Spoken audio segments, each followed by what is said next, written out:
from Clinic Neitropia. I'm with Mr. Gerald Westhoff from Belgium. Today we want to represent you Nondual Biodynamics and what is the meaning of this and how he come to understanding of all the biofields of the human body and combine the many scientific knowledge inside of this new method.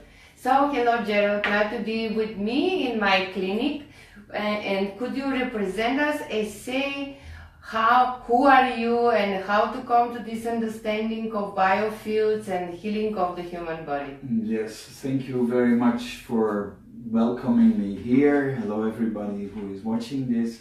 My name is Gerald Westhoff and I'm originally from the Netherlands and I currently reside in Belgium.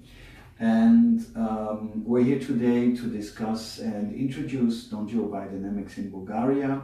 In the end, also we will discuss about giving here an introduction seminar. So that's also the purpose of my visit here. Yeah, that's right. Yeah. Yes. Non-dual biodynamics is very simply said the non-dual, which means to see through the delusion of separateness, and also the biodynamics, which is all the processes which are in the whole human system, in the whole body field, which includes the psyche, the character, the organs, the brain, the mind itself, but also the energetics on a functional level. So very simply said, seeing through our separateness is part of our identification. And if we don't identify with things, when we see beyond the identification, then it already takes off a lot of loads. And most of what we call, mistakenly in some cases, diseases, is basically a functional process. That is seeing through what's going on inside the body, and not just from knowledge, but especially experiencing it ourselves, and from there we can transform.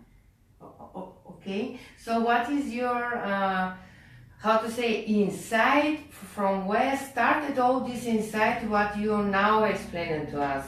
I know that is from youngers of your age and yes. How it comes. Yes, so I will stay in non-dual biodynamics. There is a layering. And this layering is partly coming from my long experience as a master of Go, which is So what is the Go? Could you explain to Bulgarian public, because I think they are not so familiar with this great game. Okay, so when I was young, I was at my 15th year involved already in studying, for example, Krishnamurti and Osho. That is one thing, and I learned an ancient Chinese game, which is considered by some people a martial art, and it is the most difficult strategic game in the world, but the rules are extremely simple. So it has more possibilities than chess. A lot more. Chess is 10 to the 50th, and Go is 10 to the 200th. Really? So that's more interesting. Yes, is it like layering inside of the game? Yes, it is. A layering of the strategic, I think. Yes, but not just the strategic. It's also visual. So we are talking about something which is like a painting or any form of art. You create something from nothing. Okay. From emptiness. It's like an ether. It is like ether, but a very simple model, I would say. So Go is played with two people, and it is called a surrounding game as well. It has more possibilities than subatomic particles in the whole universe. When a person is playing it, there is nothing there. So like our body, it is neutral, it's empty. Just like our lives, just like a new business, just like a painting, we start with nothing. And from there we place a stone on the board and we try to build walls to surround an area. Shielding, kind of shielding, but more like a membrane holding an organ.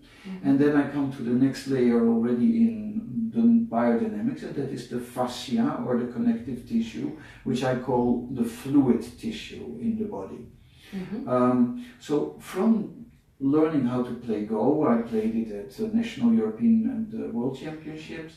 I went to Asia, and there I studied it in Japan for about 6 years, which is a Buddhist country, and I already did Vipassana and Zazen and those things. But when playing Go on a top level, at the same time already doing meditations, I at a certain moment, when I was 19 years old and a student, I had not eaten for 1 week. And nothing? Well, just water. And, just water? Yes, so like a cleansing. And then I went to the European Championship, and I spoke already some Japanese at the time, so I was translating 5 languages. And at that moment I was staying inside, it was in Switzerland, in the Alps, in an atomic bunker. So it was behind big steel doors.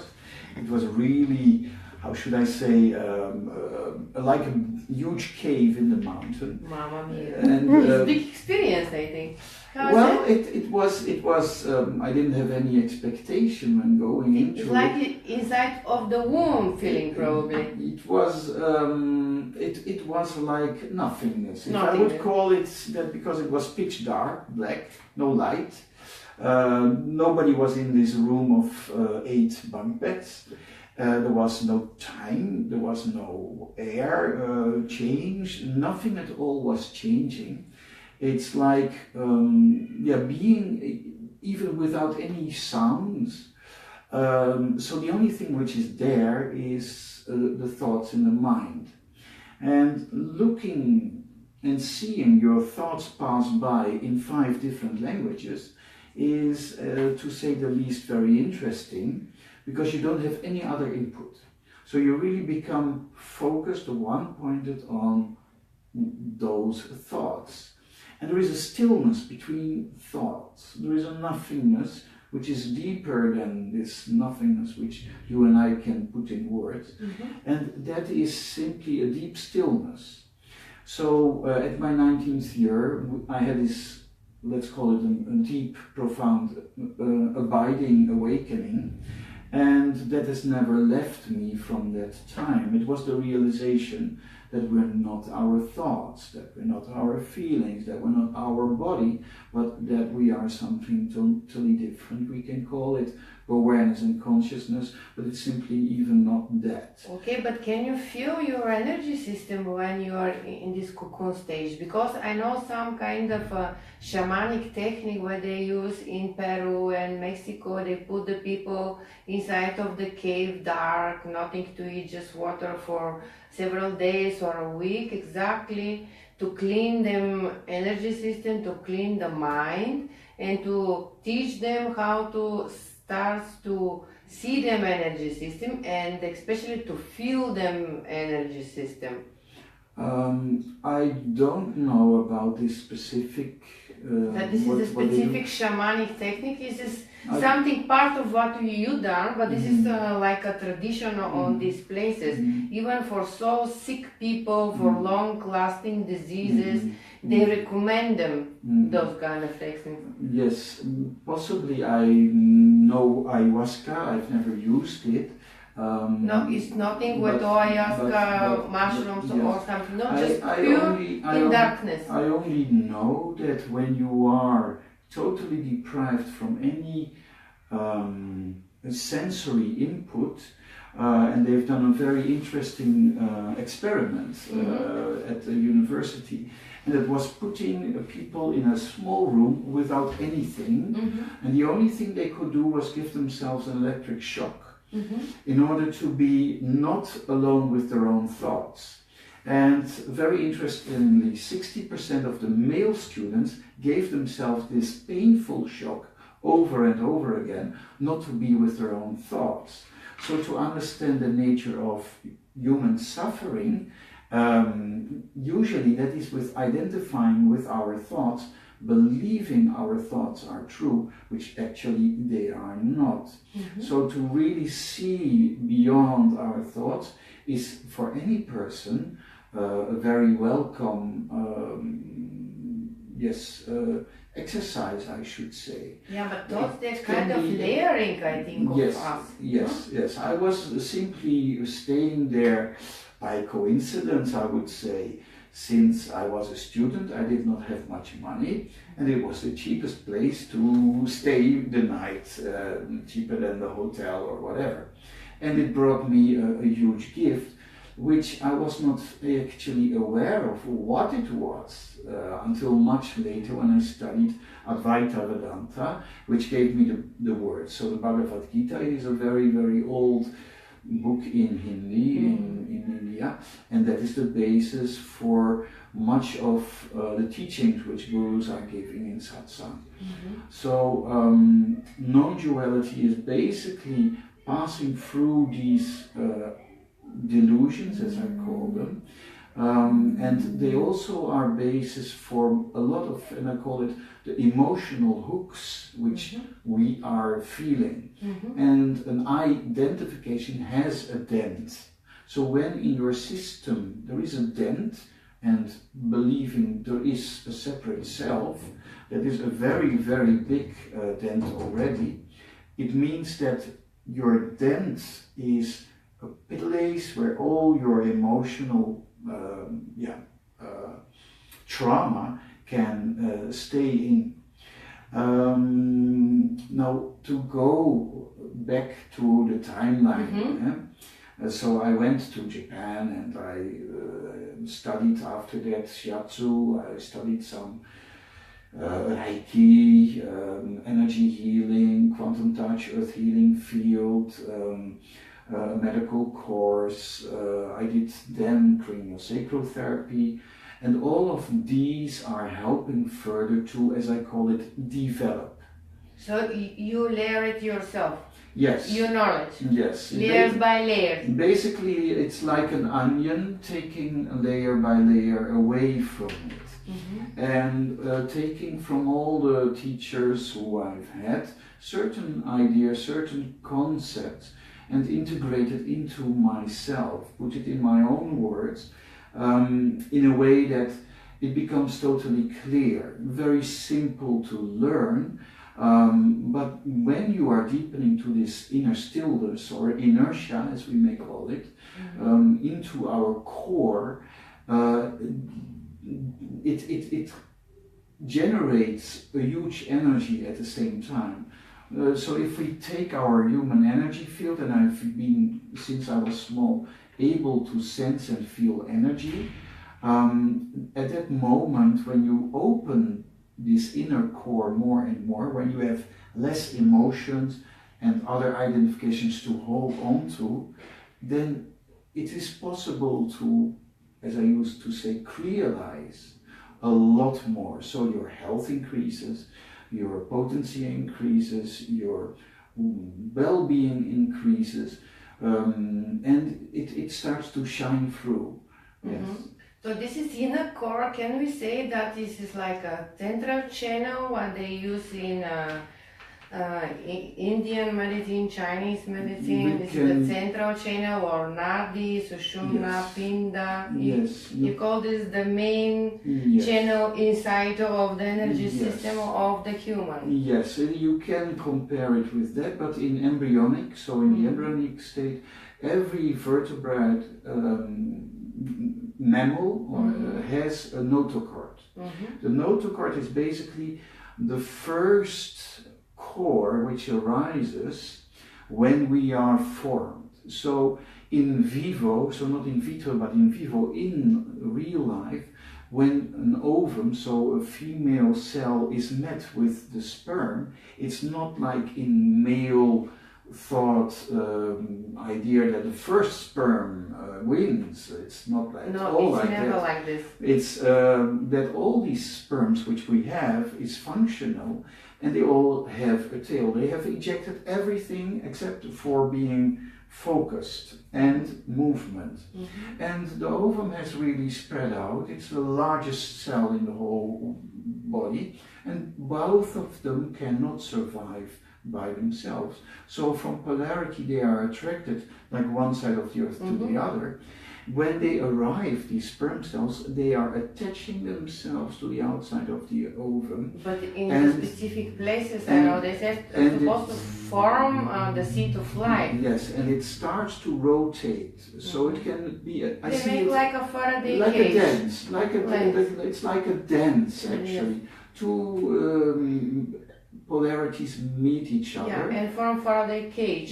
Yes, actually. And then it is like opening from both sides, allowing a merger. So you already get a core.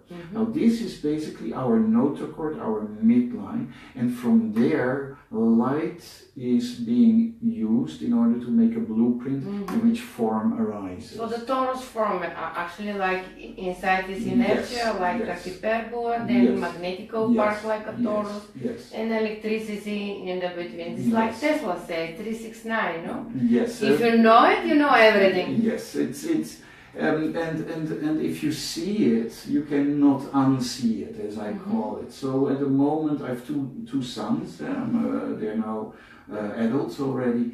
But at the moment of conception, I saw like a firework. I saw actually, and before the mother of my boys knew that we were pregnant, I told her we are pregnant in those two cases. I knew it, I saw it, and that's quite amazing. And only very recently we found that when the sperm enters, there is a zinc oxide which gives off light. So you can see actually already this form inside inside the first cell. It's wonderful. Yeah. It's good. So then you form some kind of bank of so many layers, but actually this is one membrane, like a whole entire model of Mr. Fluorescence. Yes. So what I've integrated further into the biology and the energy is as a model, and Dirk Larijsen, he's a genius who's an inventor in Belgium. He has made a very, very clear layering of how that what is our source or God or union or Brahman or the Absolute, how actually we can visualize with our limited senses and capacities, how we can visualize how everything is layered inside each other, like fields within fields within fields. And that is what we also... With invaginations, actually, they're not separate, just the common membrane invaginate with each other and then form the layers. That's why everything is interconnected, actually. Yes, so I was seeing it like a rubber hand glove inside a balloon, going outside the balloon, going inside the balloon. And then I saw his model and I said, like, that's even... That's it. That's exactly like how I was putting words into it. So that is, once you come to a stage of clarity, you start to recognize, these people have exactly the same view or words to describe it. Now, when we are talking about the craniosacral system, we also use these fields within fields within fields. And once you are as an individual, so individual means not smaller to divide, which is something else than non-dual. Individual is not non-dual. So what means non-dual? The non-dual is having a non-separateness but in the connectivity. So that means that everything is connected. So if we say we are the sea, the water is everywhere. But if we say we're the energy in the sea, which is expressed as a wave, then we can say we are an individual wave, but still part of this whole sea and ocean. Now, we have in our body, as we call it, a form.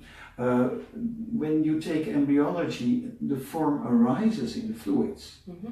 So these fluids are our energetic ingredient, I would say. If I label myself with a barcode in a supermarket, the biggest ingredient here would be... IP. Your IP, actually. Yes. So then I would be some kind of a product which says moisture or water.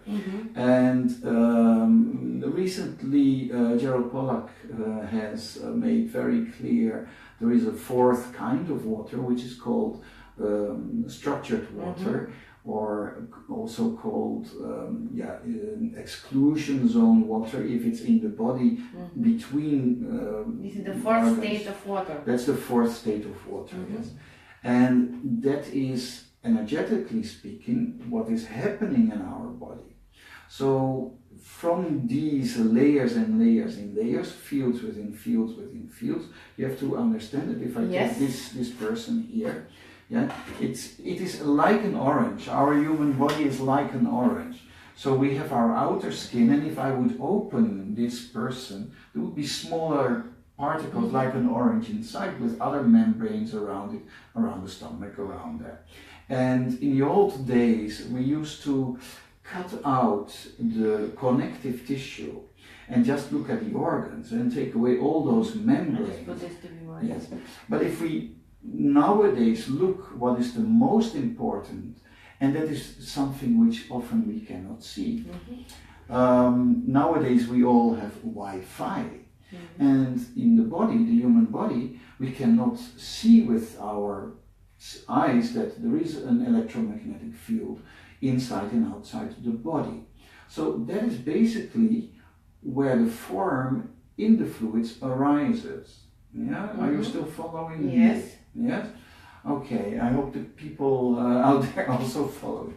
But it means that every organ has an electromagnetic field by itself, but they are part and layered within. So what we're working with already in the craniosacral history is feeling, palpating, so really with hands on, the fascia, the fluid tissue. And what is the properties of the fascia, of the fluid tissue, as I call it? It is that it is holding sometimes a trauma or anything. Collecting trauma. Yes, that it cannot digest directly. What is again electromagnetic being actually? Yes. Everything in us is electromagnetic based. Yes, but in case of our experiences, with different density. Yes, it is coming into something like, for example, if we are well resourced, we can deal with something, but if it suddenly arises and it really is life-threatening, like a car accident, or your father or mother suddenly dies, or you see something of aggression in front of you, or it happens to you, it will immediately cause a reaction. Your body already does something in order to prevent, to tighten. You go still, actually, what is the, how to say, expression of gravity? Yes, condensed. yes, but that is the core. The core itself, as I call it, is. No, but when you form like disease, this is additional entity which attached to the main. Yes, I don't use the word entity. I just use the word like a fulcrum. Okay. A fulcrum is, for people who are not English speaking, like a hinge. So if I would have in a children's playground where it goes up and down, this part here is a hinge, but it's so the fulcrum. So the place around everything rotates, but it's also the eye of a hurricane. So if we know a hurricane and there is the deep inner eye with the high pressure or low pressure, and there is the blue sky. And as I mentioned, we are not our thoughts, we are like a blue sky, and the clouds are simply passing. So if we can remain in this deep state of our inner core, and in Nondual Biodynamics we focus on opening and widening our inner core through working with another person or other persons, then this will allow us to let go all those layerings which we're holding, all those trauma, all those energies. To disperse them, if they are like this, to become more dispersed, or to disappear. Yes. So when a person is laying supine, and this is fields within fields within fields, fluids within fluids within fluids, and another person who would be standing here and holding his own fulcrum, his inner core, his notochord, well centered in stillness, it means he is able to hold this whole field in a new balance. That means that what is being held here can kind of be released in a flow, becoming more fluid, so that without any effort on this person's part, it can come into a movement and simply dissolve. It is because we are not just an individual, but because we are non-dual, meaning we are part of everything, which we can also call God. So to work on this way with another client, with another recipient, I would preferably call them, that means these people are able to let go of anything that is held inside their body at that moment. Yeah? Oh, okay, so how in biodynamics you feel the difference? For example, if you have some damage on the knee and you put your hands on them, and what you feel actually, like a therapist. Yes, so as we know, psyche, body, energy, they are not separate. Yes. What we are using is, of course, our own perception, palpable, but also to understand, for example, what we're calling sickness, that it is as based on Dr. Hamer's New German medicine. Yes, the natural laws, that all these processes are basically functional. They are only kept into, I would say, survival mode, either fight-flight response. In Nondual Biodynamics, I don't only look at the fight-flight-freeze response, but also to the social response. So we've got both hemispheres. So you keep a balance of both sides, not just the male idea of I would say, the fight-flight-freeze response, but also the social, which is the female, which I would say is the food-fuck-friend response. It may sound very exciting. Actually, it's very simple. When we are having a problem, in the female way we can discuss it, we can socialize about it. We can also, like the bonobo chimpanzees are doing, lay on our back, like we see in the cats and things like that. That's not what I'm saying right here now, but we have to be aware that we have all kinds of social interactions. That means that if we cannot solve it by ourselves, somebody else can help us. So what I'm calling this work is body work of the soul. So we guide the person to his or her inner stillness, and at the same time being conscious. So it means that here you have our collective conscious, here you've got our individual consciousness, here you've got your divine conscious, and you try to balance them, to harmonize them. Now, if we do that on the layering in the body, we can simply feel where are the differences. We can use this one. Lie down the patient, for it's easy to show to the people. So first we will check with this person if he or she is okay to receive the treatment. Because if you ask. You always need to have permission. Because it's like nature. We're holding not just a body with complaints, we're holding a whole human history. And this human being is a history of 3 billion years old. And you take some kind of history about this person. Like yes, we what always. Is the suffering? How? When? We will hear from this person what needs attention.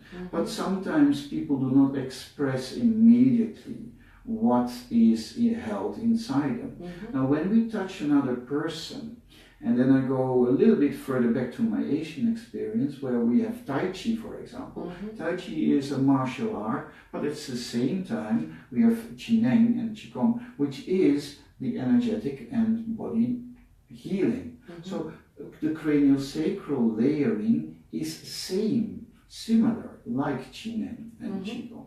Now, going back to this body, you will feel when you put your hands on a person, not just the place where you touch this person, because everything is connected.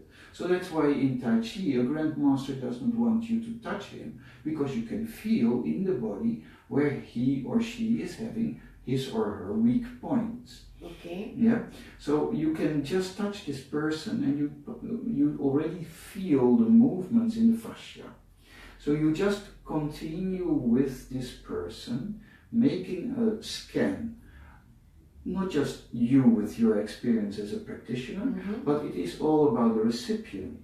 So you ask again what they feel. You ask what they feel, because they feel inside their body where they feel pain, but we orientate and we focus always to health. And health is something, when it's there, we don't notice it. It's simply really a layer of well-being. Now, if we are well, we don't need to pay attention to it. It's all fine. So I say our attention goes where attention is, and then I do this, and you see already a line is forming through the tissue directly here. So when we feel pain in our stomach, it's more easy like this, you know. Yeah. When you just turn, everything is turning. Yes. See, when you turn like this, and just go, or directly from this side. Yeah. So this is basically our first understanding, to deepen into this on a state of approval, of allowing, of letting the body show what it is, the system to show what it is. And then you're looking together, so the client is describing, or the recipient is telling, what he or she is feeling and sensing. So this orientating you, what they have on this place of their emotion or their senses, telling you something. Yes. So they will always mention something, but sometimes not. So when you're sitting in nature, you don't have an expectancy and you don't judge. You just sit in nature and you let it come towards you. If you start jogging, or if you start manipulating, so as in the original osteopathy way it was done, then we put things in motion. Which means that, just to go back to the tradition of osteopathy was to see where are the restrictions, and to invite these restrictions to become free again. But that is done from the knowledge and the insight of the osteopath. In the beginning of last century, William Sutherland was, after 30 years, manipulative techniques, finding that manipulating did not really work that much, because when he had released something, the client would come back next week with, now it's here, another problem. It's moving. Yes, like the energy is moving. It's moving from place to place. And he found that the less he was doing, the more was happening to the client. So at one moment he simply said, I don't do anything anymore, I stop my practice and I go to investigate. And then he also put how should I say, a band around his head, because when he was looking at the skull, there was this bone here, the temporal bone, and he found it was just like the gills of a fish, where a fish is breathing. So he thought, okay, this here is the movement of the bones, and there must be something, there must be a movement. And we call this the breath of life, or the respiration, which can be felt anywhere in the body. So he really used this. But the funny thing is, when he was having this belt around his head, and these bones are not fused like we learn in medical school, but that they have sutures, they move. And the funny thing is, he was getting headaches, he was getting a very bad temper. So his wife was saying, please stop, take those pants off, because I don't want this anymore. So we know, also science has found, we have the craniosacral rhythm in the body, but it's not just between the cranium and the sacrum. It's much more than just for that. all the body. Yes. So that's why I founded Nondual Biodynamics.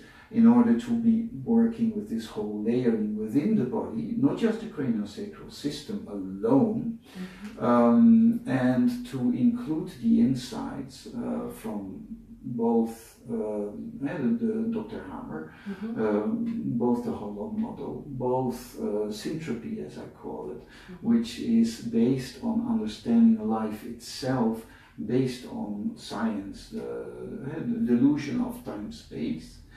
Well, and yes, the results are amazing. I'm sure, but what do you think about biodynamics, like you explained, between different bodies of the person? Because actually the closest energy body to the physical, they are called 8, but they are more. Can you say that if we treat the physical body, actually we treat the biodynamics between different energetical body of the same person? Well, because it is the same logic, we go just fluid between the energy layering. Yes, we use all these words to describe everything. So we cut everything what we perceive into little pieces to try to understand the whole. But the whole is always more than these little pieces. So you have to both be able to focus and hold what's happening at this layering, but also hold this whole space, the whole field of both the practitioner and the recipient. So there is a focusing on your own midline, focusing on the midline of the other person, around which all these processes are happening instantly, interconnectedly, at the same time. So this I call so short SYN, SYN, SYN, for synchronicity, for synergetically, and for syntropy. So yeah, the syntropy would mean to understand that life does not base, we've got entropy in science, which means everything is dying. But of course, we are alive. We are not dying, we are alive, and our body is becoming more and more conscious and lighter and easier to wear, as I would call it, the older we get. So you hold these layerings. Now, at the moment something is resolved at one place, it is instantly resolving in all the other layers as well. So it means, based on, for example, a whiplash here, when it's being held, all the body will realign itself because it wants to keep the eyes and the nose horizontal. So you will get a scoliosis or you'll get a pain somewhere in the body. But once you realign, or once the recipient realigns himself to a new balance, everything will start to move. And it's also like that for the psychological part, which means, I will just give an example. You will see a female cat. She's walking around with her tail up. And if she wants to become pregnant, she is doing this behavior. As soon as she becomes pregnant, people see that the cat is changing its behavior. So the behavior, the psyche of us humans is also involved in, let's say, jealousy or whatever, in all our bodily functions. And that is expressed in this body as well. The body itself is innocent. It does not make a difference if it is thinking what we're doing, and we are dreaming a lot or imagining a lot, which is our human superpower, the power of imagination. So if we imagine something to be true, the body believes us. And doing it. And it's doing it automatically or instantly. Yeah? So if we can see that what we imagine is not true, the body will relax and will open up. So most people are in their sympathetic response inside their body, and it's very difficult in current modern society to be really, really, really relaxed, but still be able to function. The more relaxed we are, the better we can function, actually. Actually, yes. Yes, it's like if you're sitting in front of a traffic light in your car, which can be a very fast car, But if you have it in your gear, so you don't have an automatic, and you put it in the fourth gear, and it turns from red to green, and you put it in the fourth gear, or it's in the fourth gear, and you start driving, it doesn't do much. But if you have it in neutral, you can be very swift in changing your gear and getting up to speed. So the same for the body. The more we are able to remain really relaxed, and that is what we're doing in these sessions. Yeah, because it's often you're synapotentious, actually in emptiness, because in emptiness is everything. Yes. Okay, and how goes to use these techniques in different beings? I mean, like a tree, like a plants, animals. Yes. Well, if we, for example, take life itself, yeah. For example, we cut ourselves, blood comes out, we get a new skin, but that skin is new, so there is forming a crust on top of it, which is a barrier to protect it. Just like when a chick comes out of its egg, it's still very vulnerable when a butterfly comes out of its cocoon. And you have to understand that we build these protective walls in a cocoon or the eggshell, same in our body. We have these places of encapsulating something that we cannot deal with. And that means that the energy, the potency, is held inside the form, inside the fluids, inside the energetics. And when I would like to call and use the word love, because love for me I translate as connectiveness. In a connection it's possible to release, just like in any electrical system, but in case we release this trauma, this emotion, and emotion is energy and movement, emotion. When we release that, the body will dissolve this. Once it is dissolved, it's gone. It is like discharge. Like a discharge. And it's instantly. So when some people had a cyst of 2 centimeters here and they could see what was the cause, it immediately started to dissolve. The body is innocent, as I already said, so it immediately starts to work on this. Now, coming back to this functionality, when we are little children, so still in the mom's womb or in the first years, we only are very small, fragile being. So the impact of trauma is big. Yeah, because it's so much for this small being. Exactly. So if we are in nature in the forest and there is a small tree and a branch falls on it, it will crack down.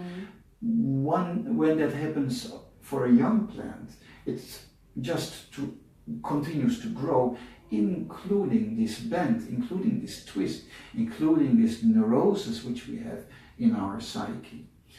When this little plant becomes a big tree, you will still see inside the stem that there is a twist. But if there is the other branch which falls again in it, it doesn't matter. So the same for us humans. The trauma which we perceived when we were little in the womb is such a big impact. Like 1 week in the womb is like 1 year later on to release it again of hard emotional body work. So to go back to this original space of the little one, we have to become very, very still and silent, and it is beyond our thoughts. And the first 18 years is like 1/3 of our impact of trauma. The first 9 months in the womb is 1/3. And from 18 to 82 is also 1/3 of all the impacts which are forming who we are. So to develop, to develop, I would say, to get rid of that, is to understand, to see through it, to acknowledge it. And knowledge is very important to get our thoughts to settle down. That in the right way. In the right way, yes, that there is clarity. And once we can see through it, we can incorporate it, and then we can experience it. And that experience is transforming us through the heart into wisdom. So in the Nondual Biodynamics, I use a frame, And the frame basically is this field, within fields, within fields. And within these fields there is, for example, everybody knows this, we feel fear. And fear itself is a downward, almost like a gravity pressing movement. And we've got the opposite, which is freedom. Fear is down, freedom is this, I'm free, I'm happy, I'm joyful. On this level, or dielectric level if you want to, we have a force and a flow, so a discharge. And as Ken Wheeler, who you... Yes, Ken Wheeler is the famous guy, I love him. Yes. This is so good explanation of magnetism. Exactly. And that is exactly what is also happening in our human body, because we are part of nature and the universe. So that's why when you see this, and the fear and the freedom in the fluids, so this fear comes into a flux, into the fluids, inside the field, into form, into this materialization. Yes, yeah. So that's why I use the F word a lot. Yes, you've got fear, you've got free, you've got a flux, you've got a form, and you've got the fluids. And we work with the fluid body in to be interconnected between different existence of matter. Exactly. And once we become more fluid, we are open for changes, and we become very, very relaxed. Yeah, because we move more easy. I mean, connected more easy. We are fluids, but when we hold these fluids, so the hydrogen we have bonding, no connections with other parts. Yes, and that means we can store less energy, so we've got less health, and health I translate as like a battery. Actually, we store the free energy what we produce and encapsulate it in diseases. Sounds like this. And when we release this discharge, like a free energy, because we are electromagnetical beings, we release the free energy without bordering and without stopping. So it's caused emptiness and allness. Yes, but then this total capacity, this is just it becomes moving available. in, out. Yes. This is like Ken Wheeler said, creation, elimination of spaces all the time. Oh, exactly. It's perpetuum mobile. Yes, and this is the craniosacral rhythm, which is inside the body. It starts before the heart is formed. So already an embryo or fetus will already have this movement. Even anything that is alive basically has this movement in cytoplasm. And this movement we can palpate, and you can see where there are restrictions, just like a little river from the top of the mountain. When there is some ice there, and it will block the flow of the river, and behind it you will feel this patterning. You cannot always see everything, because sometimes there is the patterning in front of it, but you know from the patterning, which you can call something exists, that something is there which has caused this. And when you can take away, not really take away, but come to neutral, so I call yin and yang, and the neutral part is yang, which is the balance part, which is the fulcrum part. And that space is our core, our gravity, our spell, around which everything turns around, and everything wants to be inertia. The only thing is that when it loses inertia, we identify with that what has lost our inner core. Yes, and do you know, this is in Sujok, and you know the Sujok, the author of the Sujok is Mr. Park Jivu.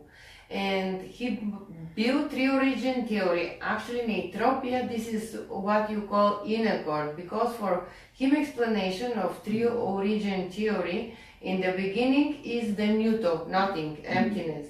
From the Nuto come the Homo, what we call in Chinese medicine, something what form and capture the energy on space, like like gravity. And then this energy is supposed to take a direction, motion. But take a direction, motion, it's yang, and he calls hetero, something which go to move. But these two forces all the time supposed to be in balance, no, not big one and small one. So they appear neutral. You understand what is your, how you call this? You just said inner balancing part in the yon. So neon, this is neutral, but it's the balancing force between the previous three. You understand? So see, in all the models, this is like tree origin is like a base of understanding and fluidity, like motion.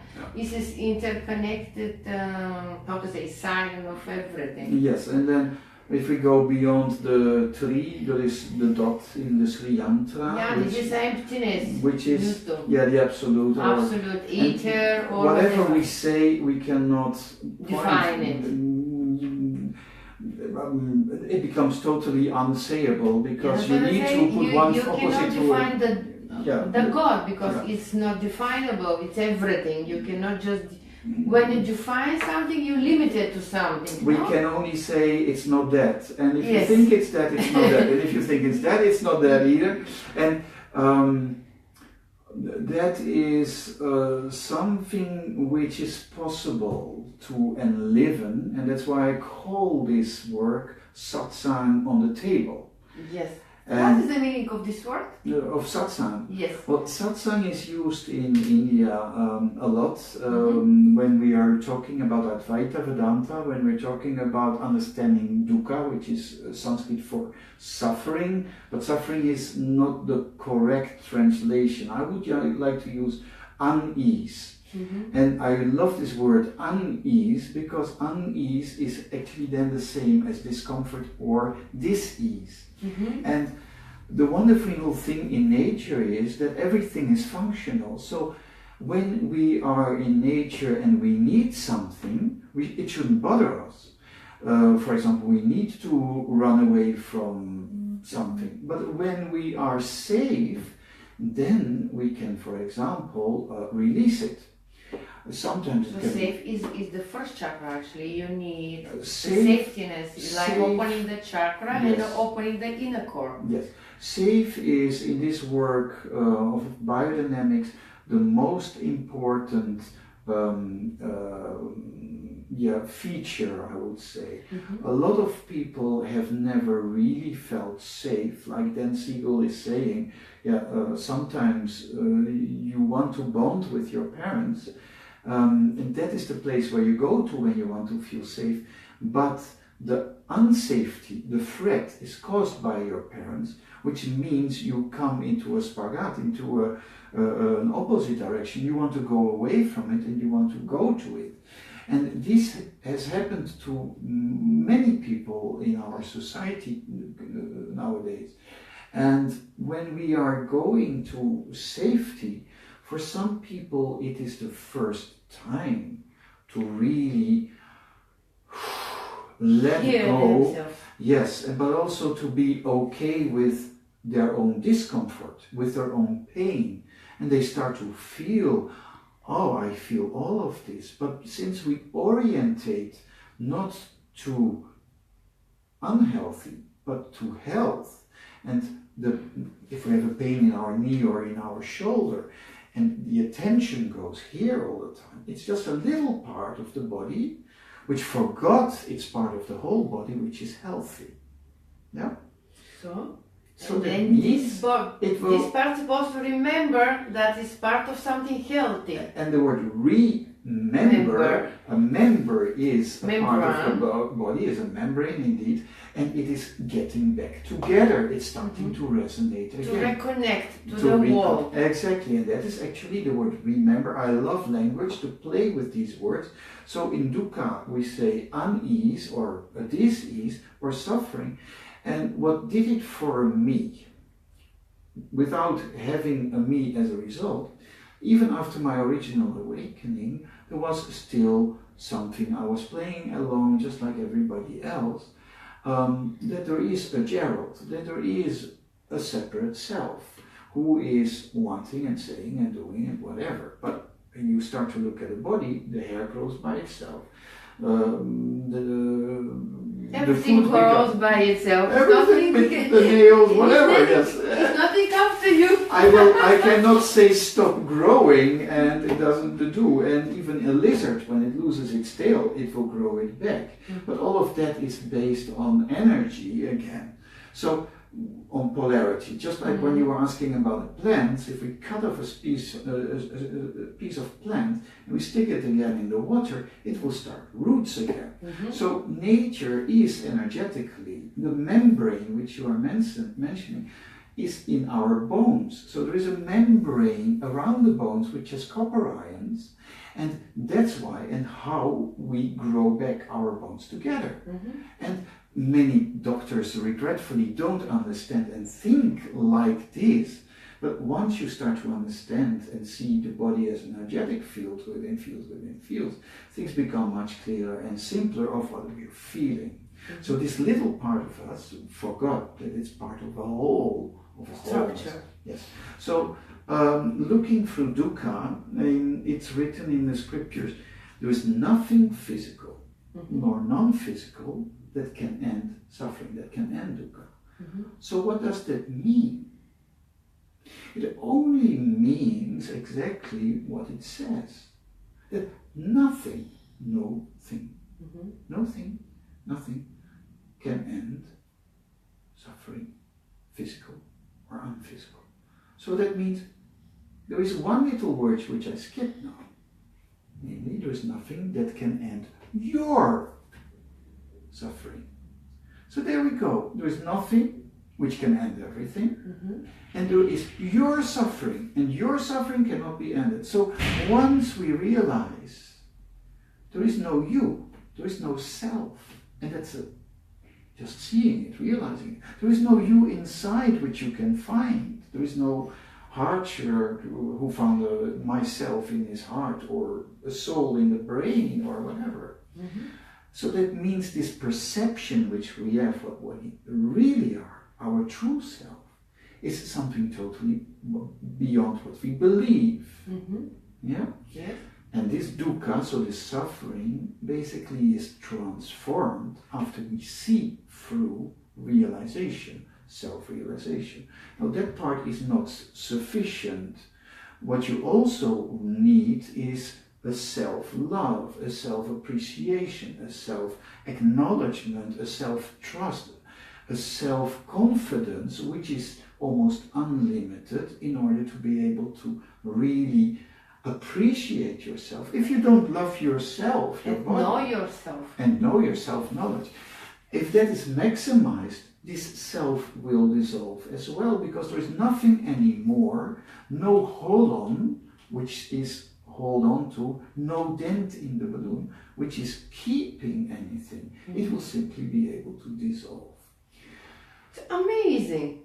It's very simplex, to use the word of Ken. It's very simplex. So how goes the training on this matter? Okay, so first of all, there are introduction seminars which are organized, which are usually a weekend or up to 4 days, in which people experience, embody what we just now have been talking about. There is a practitioner foundation training, which is 10 courses, 10 seminars of 4 to 5 weeks. They are layered in a way that everybody will be able to deepen in everything which I've just mentioned. It is going in a very safe, grounded field, which means that it is an in-house residential way of being in a group. The group is screened so that it's people who are stable, because when we see through certain delusions which we've kept, and when traumas are released, a lot of things can arise. And on the one hand, becoming a practitioner also means to work and deal with your own skeletons in the closet, I would like to call them. They are in the closet because it's dark in there, and if we put a light in it, sometimes nothing comes out, and then our power of imagination starts to work and make it even bigger. So therefore it has to be really safe. Having said that, so it is 2 years in which there are 10 seminars. How they go staying? by year? We have some kind of five seminars with about 1 to 2 months between them, so that people have time to really work and implement and experience and deepen, also by giving sessions, which is very important, not just to understand, but especially to implement experience, and in order to be able to hold a field, to hold basically the field in which another person is present. And when you're holding this field from stillness, from inertia, that hurricane which is around can simply dissipate its energy, what it's being held inside the system of the other person. So it's a very fluid way of deepening and settling and widening our core. Okay, so introduction seminar is like 10 seminars 1 year, 2 years. The foundation seminar, so the practitioner education to become a licensed practitioner is 2 years. 2 years. Yes. That is about 40 to 50 days, depending on the location. And for example, if there is translation, when I teach in English, which is usually the case, there will be a translator to the local language, will be Bulgarian or Russian or whatever language is there. And then afterward they have some kind of supermaster seminars, updates of knowledge. It's possible after that if supervisor people want to, sessions. yes. So inside a seminar there will always be assistants or tutors who will guide the students, so that whatever arises during the sessions, during their own work, they have somebody who will be able to always give them feedback. Also, there is a little difference from going from our history of osteopathy into cranial osteopathy to the later years of Roland Becker and William Sutherland, to the work of Franklin Stills, which is craniosacral biodynamics, and others. This work has a very, very, very soft touch. However, when we are holding deep trauma, sometimes you cannot really go to the deepest level, but you have to sometimes help the system in order to remember. Now, when we are working on it, it means that sometimes there are manipulations, but they're always in this biodynamic way, inside the field of listening to this recipient, to the person who is receiving it, and always being focused from their perspective. Does that make that clear? Yeah, it's make it clear. So everyone can be practitioner or have some kind of abilities or education. In a certain way, everybody already knows it, because, for example, when a child falls down and is crying, we already put our hand behind the back, or we give our hand to this knee, etc. So on the energetic level and the empathetic, emotional level, we are already connecting this way without even being conscious of it. So yes, in potency, everybody is able to do this work. However, not everybody has the same background.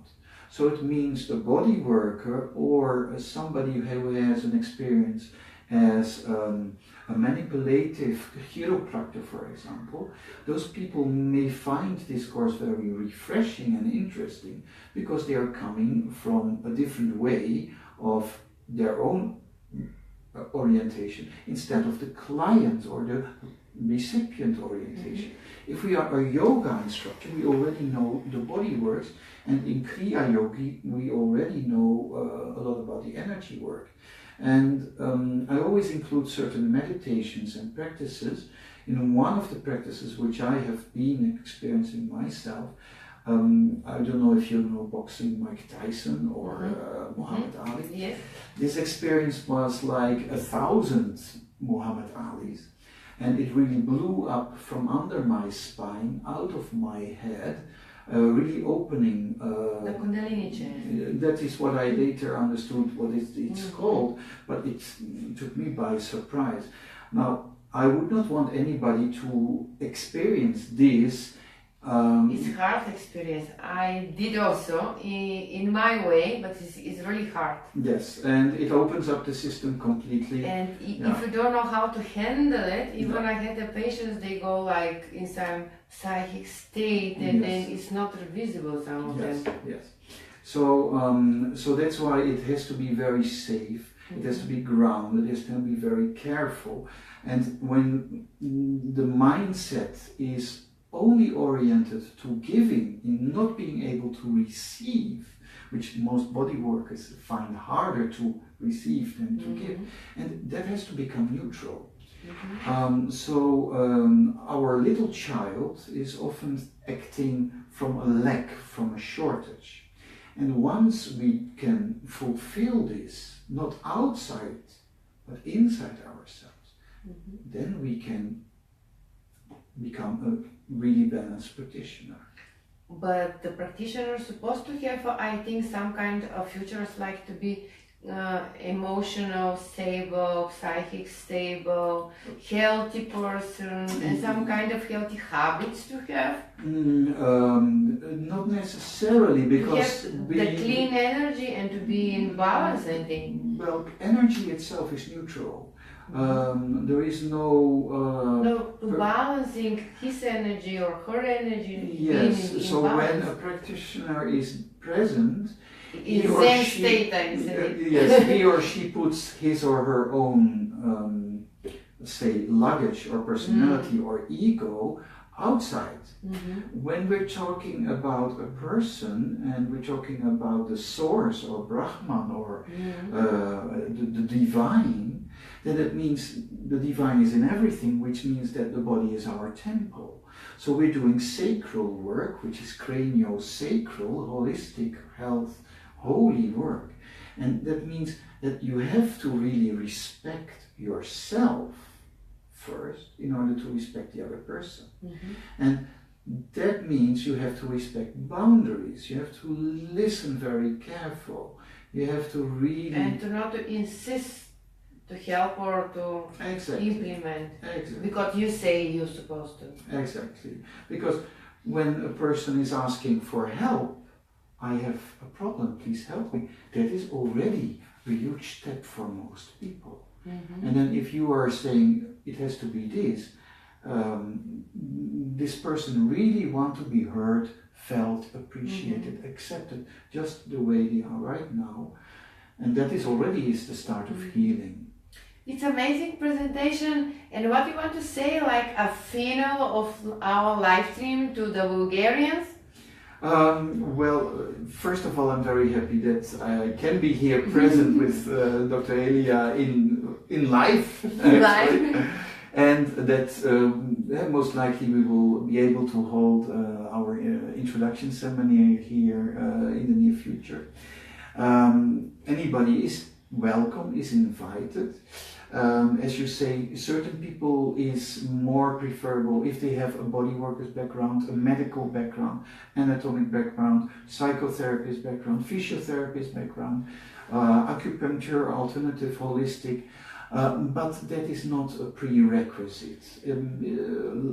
Health, life itself is human. It's a human beingness, and seeing through your delusions, our delusions, which we're taught since we're little, is the biggest gift you can give yourself. So anybody is welcome.